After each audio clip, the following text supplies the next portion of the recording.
C language అంటే ఏంటి bro? ఇది ఒక ప్రోగ్రామింగ్ లాంగ్వేజ్. మనం కంప్యూటర్స్తో మాట్లాడడానికి యూజ్ చేస్తాం. ఇది ప్రోగ్రామ్స్ క్రియేట్ చేయడానికి హెల్ప్ చేస్తుంది. సి ఎందుకు నేర్చుకోవాలి? ఇది ప్రోగ్రామింగ్కి స్ట్రాంగ్ బేస్ ఇస్తుంది. లాజిక్ థింకింగ్ ఇంప్రూవ్ చేస్తుంది. చాలా లాంగ్వేజెస్కి ఫౌండేషన్ ఇదే.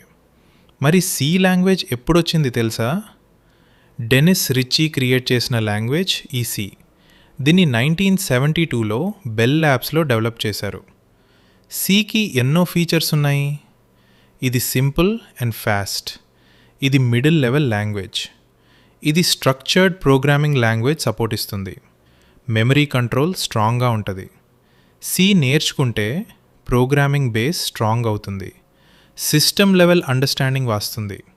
కాన్ఫిడెన్స్ పెరుగుతుంది.